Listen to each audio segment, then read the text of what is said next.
So today we are going to start a new chapter for class 10 mathematics, that is coordinate geometry, and the chapter is section formula. तो आज मैं आपको सिखाऊंगा कैसे section formulas के sums आप solve करेंगे। लेकिन पहले उस चैप्टर में जाने से पहले मैं आपको ये बताऊं कि सेक्शन फॉर्मूला में आप ढूंढते क्या हैं, किस लिए ये चैप्टर को बनाया गया। तो उससे भी पहले हम लोग चलते हैं आपके एक बेसिक फंडा में जो आप लोगों ने कई बार सीखा है, वो है प्लॉटिंग। देखो, आप लोग कई बार ऐसे ग्राफ पेपर ड्रॉ किए हैं, एक्सिस वगैरह ड्रॉ करते हो आप, ये ओरिजिन रहता है और आपको पता है अच्छे से ये एक्स एक्सिस है और ये वाई एक्सिस है।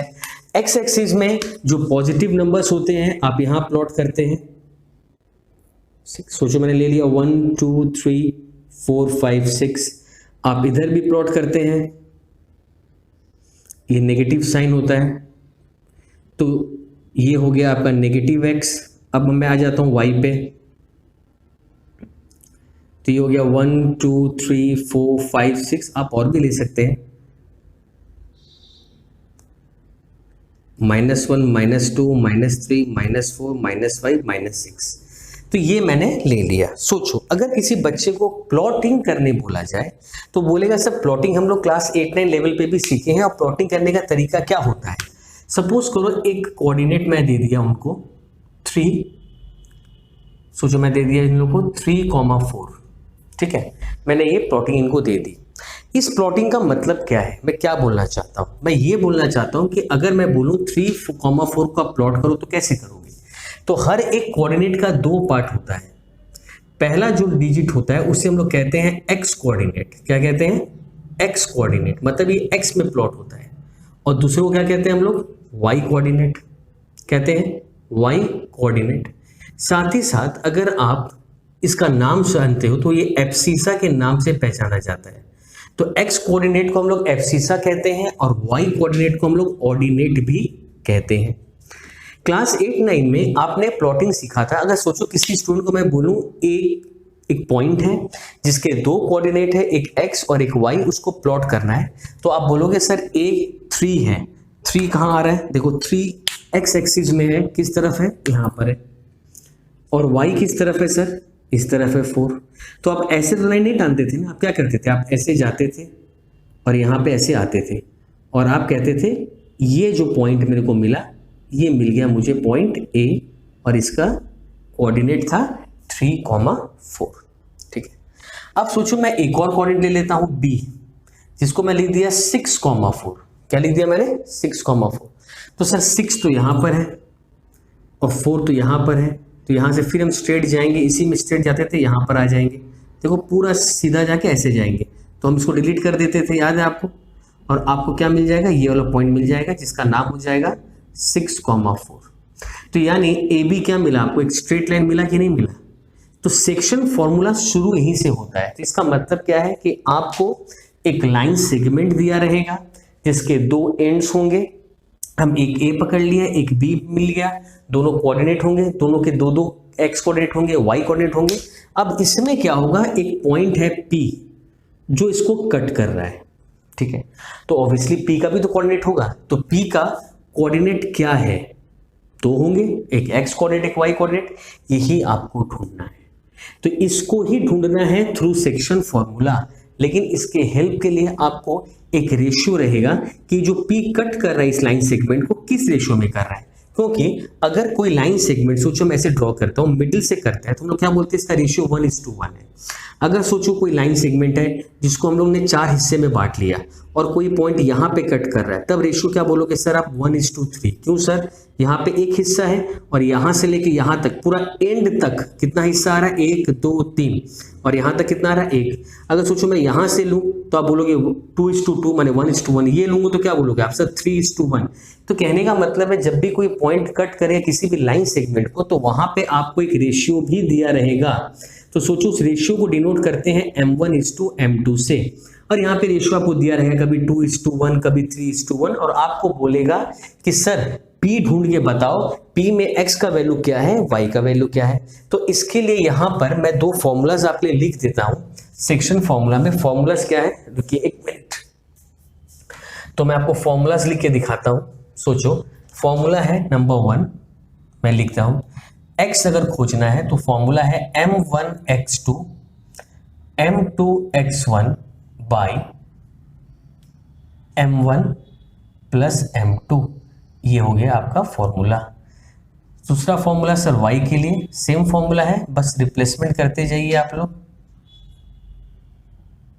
बाई m1 प्लस m2, ठीक है।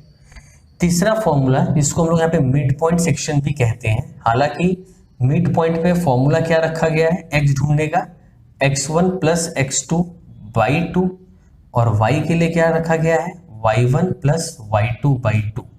तो ये है फॉर्मूला का स्ट्रक्चर। मिड पॉइंट का मतलब होता है कि सोचो कोई लाइन सेगमेंट उसको मिड से कट किया, ठीक है, यहाँ पे भी P रहेगा, तो सर यहाँ रेशियो क्या रहेगा 1:1। देखो फॉर्मूला वही है, बस बातों को चेंज हो गया। अगर m1 और m2 का वैल्यू 1:1 होगा, देखो वहाँ पे अगर आप m की जगह पे 1 लिख देते हैं तो 1 इंटू x2 क्या रहेगा x2 ही रहेगा, और यहाँ भी जब इंटू करेंगे तो x1 ही रह जाएगा, तो अल्टीमेटली क्या रह गया x1 प्लस x2 बाई 2। क्यों हुआ, m1 का वैल्यू एक बार 1 है और m2 का वैल्यू एक बार 1 है, तो 1 प्लस 1 क्या हो गया 2। तो कहने का मतलब है मिड पॉइंट का कोई अलग से फॉर्मूला नहीं है, जो सेक्शन फॉर्मूला का फॉर्मूला था वही यहाँ पे भी आता है, क्योंकि रेशियो 1:1 हो जाता है और स्टूडेंट के थोड़ा आसानी हो जानने में हम लोग मिड पॉइंट को एक अलग से फॉर्मूला के रूप में बोलते हैं। तो ये था आपका सेक्शन फॉर्मूला का इंट्रोडक्शन। अब हम इस पे कुछ सम सॉल्व करेंगे। नाउ पहला सम हम लोग करते हैं क्वेश्चन नंबर 1, बड़े ध्यान से समझना सम्स को। Find the coordinates of the mid point. जैसे ही सर मिड पॉइंट सुनते हैं किसी भी लाइन सेगमेंट का मतलब समझ गए, एक लाइन रहेगा आपका AB और उसको मिडिल से कट कर रहे हैं, वो हो गया P।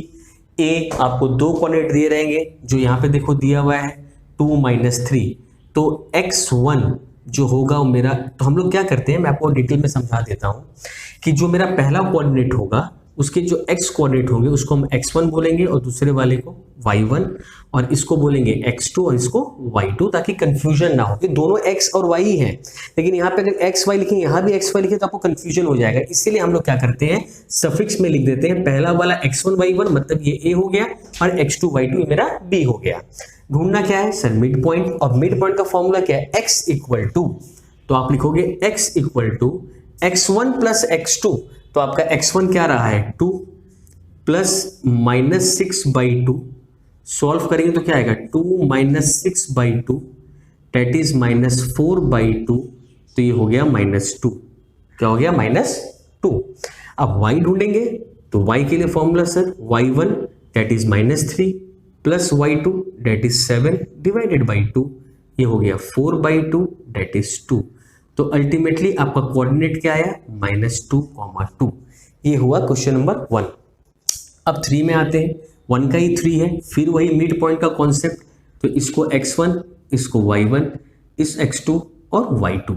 देखो आप कभी ये मत सोचना a + 3 अलग अलग है, a + 3 पूरा एक कोऑर्डिनेट है, ठीक है।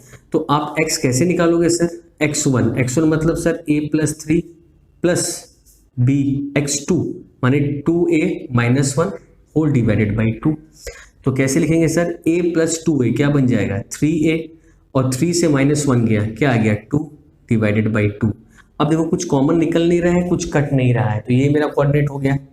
y सर कैसे निकालेंगे, y1 आ गया 5b और ये हो गया 3b + 4/2, तो ये हो गया सर 8b / 4/2। कॉमन तो यहाँ की 4 ले सकते हैं, लेकिन क्योंकि डिनोमिनेटर में 2 ही है तो मैं 2 ही कॉमन ले लेता हूँ, तो ये हो जाएगा 4b + 2 होल डिवाइडेड बाई 2। 2 क्या हो जाएगा कैंसल्ड आउट, तो आपका कोऑर्डिनेट क्या बन गया 4b + 2। तो इस क्वेश्चन के लिए आपका आंसर क्या बना, आपका आंसर बना एक कोऑर्डिनेट होगा 3a + 2/2 और दूसरा हो जाएगा 4b + 2। तो ये था आपका question number 1। Now moving to question number 2। देखो क्वेश्चन नंबर 2 में आपको क्या इंफॉर्मेशन दिया है, आपको बोला है a और b 2 पॉइंट है, तो जैसे हमेशा रहता है p हमें ढूंढना है जिसके लिए हमको रेशियो दिया है। तो ये हुआ आपका मेन सम सेक्शन फॉर्मूला का जो हम सीख रहे हैं। तो अगर जब इसको हम सॉल्व करेंगे तो कैसे करेंगे सर, a दे दिया मीन्स क्या दे दिया आपको -3 तो ये हो गया आपका x1 और ये हो गया आपका y1। b दे दिया सर 12, -7 ये सर हो गया x2 और ये हो गया मेरा y2। रेशियो सर दिया हुआ है m1:m2 विच इज 2:3। तो ये चीज़ें मुझे दी हुई हैं, मुझे क्या ढूंढना है, पॉइंट। तो कैसे ढूंढेंगे, सोचो AP है, रेशियो क्या दिया हुआ है 2:3 का, P निकालना है। तो वही कॉन्सेप्ट जो हम लोग हमेशा करते हुए आए हैं। तो क्या लिखेंगे पहले, x इक्वल्स टू, देखो फॉर्मूला क्या था, m1x2। चलो पहला समय तो मैं फॉर्मूला लिख देता हूँ आपके लिए, m2x2 m2x1 by m1 plus m2। तो पुटअप कर लेते हैं, m1 क्या है मेरा 2, x2 क्या है मेरा 12, m2 मेरा क्या है 3 और x1 क्या है -3 divided by 2 + 3 equals to 24 - 9/5 that is 15/5 which is equals to 3। तो ये पार्ट तो आपका आ गया। अब y ढूंढ लेते हैं सर। y के लिए भी formula m1y2 m2y1 by m1 plus m2।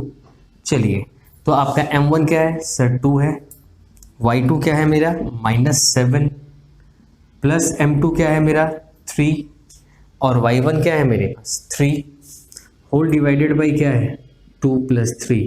तो आ गया -14 + 9/5 विच इज -5/5 दैट इज -1। तो P के लिए आपका आंसर बनेगा 3, -1। अब आ जाते हैं क्वेश्चन नंबर 3 में। क्वेश्चन नंबर 3 में देखो क्या बोला है, फिर वही कहानी A और B दे दिया गया है। तो आप लिख लो सोल्यूशन। तो क्या लिखोगे सर, A दे दिया -2, 1 मतलब सर x1 दे दिया y1 दे दिया, सर B दे दिया 1, 4 मतलब x2 दे दिया y2 दे दिया, साथ में सर 2:1 भी दे दिया, मतलब सर m1:m2, इस बार क्लियर है 2:1। तो वही सेम डेटा जो हम लोग को क्वेश्चन नंबर 2 में मिला था, उसी इस पैटर्न पे हमको फिर मिल गया। फिर हमको x ढूंढना है, फॉर्मूला क्या था m1 विच इज 2, फिर क्या था x2 which is 1, m1 is 1 and x1 is -2 whole divided by 1 + 2 या 2 + 1, जो भी आपको लिखना है आप लिखो। तो ये आ जाएगा आपका 2 - 2/3 that is 0/3 which is equals to 0। जब मैं y निकालूंगा तो y कैसे निकालेंगे, देखो m1 क्या है मेरा 2, y2 मेरा क्या है 4, m2 क्या है मेरा 1 और y1 क्या है मेरा 1 whole divided by 2 + 1 that is 8 + 1/3 which is 9/3 that is 3। तो अल्टीमेटली आपके लिए P का आंसर क्या बन के आया 0,3। ये था आपका क्वेश्चन नंबर 3। नंबर 4 पे हम आते हैं। देखो क्वेश्चन नंबर 4 क्या है, 4 में बोला find the coordinates of the point of trisection. देखो जब ट्राइसेक्शन की बात करते हैं तो ट्राइसेक्शन कहते हैं किसे, सोचो एक लाइन हम लेते हैं, लाइन सेगमेंट B। ट्राइसेक्शन का मतलब होता है जब एक लाइन को 3 इक्वल पार्ट में आप डिवाइड कर दो तो उसे हम लोग ट्राइसेक्शन कहते हैं। इसका मतलब सर क्या है कि अगर मैं 3 इक्वल पोर्शन में बांट दूं तो सोचो हमको P का भी कोऑर्डिनेट ढूंढना है और Q का भी, मतलब ये सम में आपको 2 बार सॉल्व करना होगा। इंफॉर्मेशन के नाम पे यहाँ पे दिया हुआ है A 3 - 3, इसका मतलब आपका x1 का वैल्यू 3 है और y1 का वैल्यू -3 है। B में आपको दिया हुआ है 6, 9 यानी x2 का 6 है और y2 क्या है 9, ये आपको दे दिया गया। जब कोऑर्डिनेट्स की बात खोजेंगे P के लिए और Q के जब रेशियो खोजेंगे तो रेशियो क्या होना चाहिए सर, P के लिए रेशियो तो 1 होगा क्योंकि इसके पहले 1 है और बाद में कितना है 2, तो रेशियो क्या बनने वाला है 1:2। जब Q की बात करें तो Q के पहले कितने हैं 2, मतलब 2 और बाद में कितना है 1, तो रेशियो क्या बन जाएगा 2:1। तो ये था आपका ए बी और रेशियो का कहानी। अब क्या खोजने बोला आपको कोऑर्डिनेट, तो P के लिए खोजते, तो वैल्यू क्या था x का काम क्या था सर m1 मतलब हो गया 1, उसके बाद क्या बोला था x2 का वैल्यू हो गया 6 plus 2 into x1 which is 3 whole divided by 1 + 2 that is 6 + 6/3 that is 12/3। तो आंसर क्या आ गया 4। जब y निकालेंगे तब क्या लिखोगे सर, वही लिखेंगे 1 लिखेंगे पहले और y2 का वैल्यू लेंगे 9, 2 लिखेंगे, इसका वैल्यू लेंगे y1 का जिस -3 है, तो आपका आंसर आएगा 9 - 6/3 विच इज 3/3 दैट इज 1। तो P का आंसर आ गया 4, 1। अब इसी तरह से आप क्या करते हैं, क्यू को अलग से निकाल सकते हैं, जो आप घर में कर लेना। अब आता है क्वेश्चन नंबर 5 पार्ट 1। 5 में देखो फिर ए बी दे दिया। सर ए बी दे दिया तो बड़ा आसान हो गया मेरे लिए, क्योंकि मेरे को x1 का वैल्यू भी पता है और y1 का वैल्यू भी पता है। सर बी भी दे दिया तो भी आसान हो गया, क्योंकि x2 भी पता हो गया, y2 भी पता हो गया। रेशियो मेरे को दिया हुआ है सर m1:m2, डेट इज 1:2। तो यहाँ तक तो हम सर समझ गए। तो हम p खोज सकते हैं, तो पहले p खोज लेते हैं। तो x का वैल्यू क्या होगा, m1 which is 1 into x2 which is 5 plus 2, क्योंकि m1 है, इंटू कितना करेंगे 3 होल डिवाइडेड बाई 1 प्लस 2। तो ये हो गया आपका 5 plus 6 by 3 which is 11/3। y का खोजते हैं 1 इंटू y2 का वैल्यू तो सर 1 ही है, प्लस 2 के साथ y1 का वैल्यू 2 है, whole divided by 1 plus 2 that is 1 plus 4/3 that is 5/3। तो सर p के दो वैल्यू तो मिल गए। अब बोला क्या गया कि ये पॉइंट इस लाइन पे लाई कर रहा है, आपको k ढूंढना है। तो अगर k ढूंढना है तो आपको x और y का वैल्यू पता होना चाहिए। तो अभी आपने x और y खोज लिया, तो जस्ट इस पे क्या करेंगे, आप पुट अप करेंगे, plus k is equal to 0। तो 3 11/3 माइनस 18 आएगा 5/3 plus k is equal to 0। 3 3 देखो कैंसिल हो गया, 11। 3 से काटेंगे 6 5 जा 30 plus k is equal to 0 minus 19 plus k is equal to 0। तो k का वैल्यू क्या आ जाएगा 19। That is your required answer. अब आते हैं 6 नंबर पे, जो कि हमारा लास्ट क्वेश्चन होगा इस वीडियो का। इसमें क्या बोला है, find the coordinate of the point which is 3/4 of the way. देखो 3/4 वर्ड का मतलब क्या बोलना चाहता है कि सोचो आपके पास एक लाइन सेगमेंट है जो आपके पास ए बी है, एक पॉइंट कट कर रहा है जो कि 3/4 है, मतलब वो आपके लाइन को 4 हिस्सों में बांट रहा है, लेकिन वो कहाँ लाई कर रहा है, 3rd हिस्से में। मतलब ये रेशियो हो गया 3 और ये पार्ट क्या हो गया 1। तो आपके लिए रेशियो यहाँ पे बन गया 3:1। तो कैसे करेंगे सर, ए दिया हुआ है 3,1, मतलब x1 हो गया 3, y1 हो गया 1। बी सर दिया -2,5, तो x2 हो गया -2 और y2 मेरा हो गया 5। और रेशियो तो आपको पता चल ही चुका है m1:m2 का, जो कि है 3:1। ये कहानी तो आपको पता चल गई। तो अब सिंपल है सर, x ढूंढ लेते हैं, 3 लिखेंगे और x2 का वैल्यू लिखेंगे -2 प्लस 1 के साथ x1 का वैल्यू 3 और नीचे आ जाएगा 3 + 1, तो -6 + 3/4 डेट इज -3/4। ये तो आ गया x। अब जब सर y निकालेंगे तो m1 का वैल्यू क्या लेंगे सर 3, लगाएंगे y2 का वैल्यू विच इज़ 5, फिर लेंगे 1 और लगाएंगे y1 का value which is 1 divided by 3 + 1। तो ये हो जाएगा 15 + 1 16/4 डेट इज 16/4 विच इज़ 4। तो आपके लिए आंसर बन गया -3/4, 4 is the required coordinates of the point P। तो ये था आपका सेक्शन फॉर्मूला के पहले 6 सम। मेरे नेक्स्ट और 2 वीडियोस आएंगे जहाँ पे सेक्शन फॉर्मूला मैं आपका पूरा कंप्लीट कर दूंगा। पहले ये 6 सम प्रैक्टिस करिए और इसके बाद आपको जो जो लगे सम्स कॉमन है आप कर सकते हैं, उसको आराम से सॉल्व कर लीजिएगा। तो और कोई भी प्रॉब्लम हो आप मेरे को कमेंट सेक्शन में ज़रूर बताना।